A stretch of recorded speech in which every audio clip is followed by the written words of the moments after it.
বিশ্বের 1 নম্বর কোচ হলেন Carlo Ancelotti.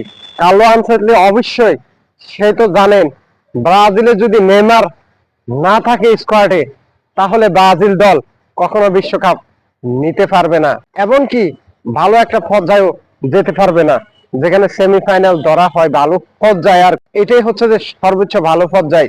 আর final খেললে তো কাপ নিয়ে গেলে তো পুরা বিশ্ব জয়। ব্রাজিলের এমন কোন খেলোয়াড় নাই যার জন্য 700 সাংবাদিক এইভাবে সামনে বসে ফটো সেশন করতেছেন, ভিডিও করতেছেন, লাইভ করতেছেন। এর আগে এই ধরনের ঘটনা ঘটে নাই।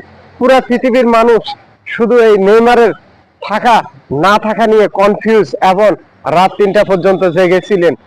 নেইমার এমন একজন খেলোয়াড় যার স্কেল দেখেই মানুষ মুগ্ধ। শুধু ব্রাজিল ভক্তরা না, আর্জেন্টিনার বলেন, অন্যান্য দলের ভক্তরা বলেন, সবাই তার প্রেমে মুগ্ধ শুধু তার স্কেলের। নতুন ইয়াং জেনারেশনের যত খেলোয়াড় আছেন সবাই তার প্রেমে মুগ্ধ। লামিন ইয়ামাল, ওয়েসলি, আরো অনেক খেলোয়াড়। সত্যি কথা বলতে আমি তো তার খেলার প্রেমে এত বেশি মুগ্ধ বলার বাহিরে, মানে হার্ট অ্যাটাক পর্যায়ে। মানে বাঙালিরা তো আরো পাগল।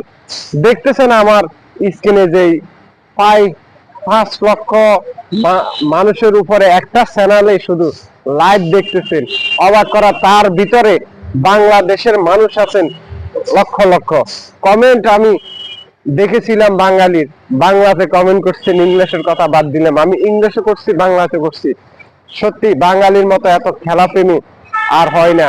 বাংলাদেশে আর্জেন্টিনার সাপোর্টাররা ব্রাজিলের এই নেইমারের স্কোয়াডে থাকা নিয়ে সারা রাত জেগেছিলেন। সত্যি এমন খেলোয়াড়ের জন্য আগে কেউ জেগেছিলেন না। এটাই হওয়ার মনে হয় যে বিশ্বের মন জয় করার।